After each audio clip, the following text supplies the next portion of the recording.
ಇಲ್ಲಿ ನೋಡಿ, ಇವ್ರದ್ದು ವಾಟ್ಸಪ್ದು ಲಾಸ್ಟ್ ಸೀನು ತೋರಿಸ್ತಾ ಇಲ್ಲ. ಇವ್ರು ಆನ್ಲೈನ್ ಬಂದರೆ ಆನ್ಲೈನ್ ಅಂತ ಕೂಡ ತೋರಿಸಲ್ಲ. ನೀವು ಇದೇ ಥರನೇ ಮಾಡ್ಕೋಬೋದು. ನೀವು ಆನ್ಲೈನಲ್ಲಿದ್ದರೂ ಕೂಡ ಆನ್ಲೈನ್ ಅಂತ ತೋರಿಸಲ್ಲ, ಮತ್ತು ಲಾಸ್ಟ್ ಸೀನ್ ಕೂಡ ತೋರಿಸಲ್ಲ. ಇದೇ ಥರ ನೀವು ಮಾಡ್ಕೋಬೇಕಂದ್ರೆ ತುಂಬಾ ಈಸಿ. ಅದು ಯಾವ ಥರ ಅಂತ ಹೇಳ್ಬಿಟ್ಟು ನಾನು ಇವಾಗ ತೋರಿಸ್ತೀನಿ. ನೀವೇನಾದರೂ ನಮ್ಮ ಚಾನಲ್ನ ಮೊದಲನೇ ಬಾರಿ ನೋಡ್ತಾ ಇದ್ದರೆ ದಯವಿಟ್ಟು ಸಬ್ಸ್ಕ್ರೈಬ್ ಮಾಡ್ಕೊಳ್ಳಿ. ಇದೇ ಥರ ಹೊಸ ಟಿಪ್ಗಳು, ವಾಟ್ಸಪ್ ಟಿಪ್ಸ್ಗಳ್ನ ನಿಮಗೆ ಕೊಡ್ತಾ ಇರ್ತೀನಿ. ಮತ್ತು ಹೊಸ ಅಪ್ಡೇಟ್ಗಳ್ನ ಏನಾದರೂ ಬಂದರೆ ನಿಮಗೆ ವಿಡಿಯೋ ಮುಖಾಂತರ ನಿಮಗೆ ತಿಳಿಸ್ತಾ ಇರ್ತೀನಿ. ಸೊ ಅದಕ್ಕೋಸ್ಕರ ನಮ್ಮ ಚಾನಲ್ನ ಸಬ್ಸ್ಕ್ರೈಬ್ ಮಾಡ್ಕೊಳ್ಳಿ. ಓಕೆ, ನಾನಿವಾಗ ಅದು ಆನ್ಲೈನ್ ಇರೋದನ್ನ ಆಫ್ಲೈನ್ ಮಾಡೋದು ಯಾವ ಥರ ಅಂತ ಹೇಳ್ಬಿಟ್ಟು ಈ ಒಂದು ವಿಡಿಯೋದಲ್ಲಿ ನೋಡ್ಕೋಬೋದು. ಇಲ್ಲಿ ನೋಡಿ, ಮಾರ್ಕ್ ಮಾಡಿ ತೋರಿಸ್ತಾ ಇದ್ದೀನಿ. ಇಲ್ಲಿ 3 ಡಾಟ್ ಕಾಣುತ್ತಲ್ಲ, ಅದರ ಮೇಲೆ ಟಚ್ ಕೊಡಿ.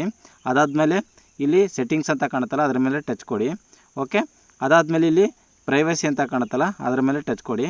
ಅದಾದಮೇಲೆ ಇಲ್ಲಿ ನೋಡ್ಬೋದು, ಈ last seen on and online ಅಂತ ಇದೆಯಲ್ಲ, ಅದ್ರ ಮೇಲೆ ಟಚ್ ಕೊಡಿ. ಲಾಸ್ಟ್ ಸೀನ್ ಆ್ಯಂಡ್ ಆನ್ಲೈನ್ ಮೇಲೆ ಟಚ್ ಕೊಟ್ಟ ಮೇಲೆ ಈ ಥರ ಇರುತ್ತೆ. ಇಲ್ಲಿ ನೋಡ್ಬೋದು, who can see my last seen ಅಂತ ಇದೆ. ಅದರಲ್ಲಿ ಎವರಿವನ್ ಅಂತ ಸೆಲೆಕ್ಟ್ ಆಗಿರುತ್ತೆ.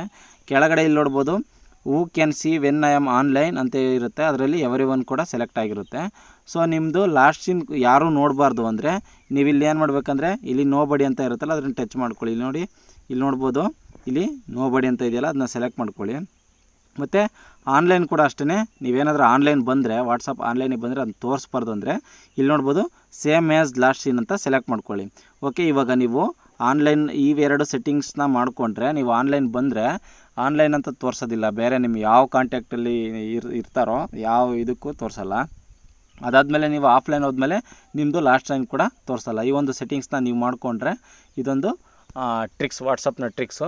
ಓಕೆ, ಇದೇ ಥರ ಹೊಸ ವಾಟ್ಸಪ್ ಟ್ರಿಕ್ಸ್ಗಳ ಬಗ್ಗೆ ತುಂಬ ವೀಡಿಯೋಸ್ ಮಾಡಿದ್ದೀನಿ. ನಮ್ಮ ಯೂಟ್ಯೂಬ್ ಚಾನಲಲ್ಲಿ ನೋಡ್ಕೋಬೋದು. ಓಕೆ, ಈ ವಿಡಿಯೋ ಇಷ್ಟ ಆದರೆ ದಯವಿಟ್ಟು ಒಂದು ಲೈಕ್ ಕೊಡಿ. ಇನ್ನೂ ನಮ್ಮ ಚಾನಲ್ಗೆ ಸಬ್ಸ್ಕ್ರೈಬ್ ಮಾಡ್ಕೊಂಡಿಲ್ಲ ಅಂದರೆ ದಯವಿಟ್ಟು ಸಬ್ಸ್ಕ್ರೈಬ್ ಮಾಡ್ಕೊಳ್ಳಿ. ಓಕೆ ಫ್ರೆಂಡ್ಸ್, ಎಲ್ಲರಿಗೂ ಶುಭವಾಗಲಿ, ಶುಭ ದಿನ.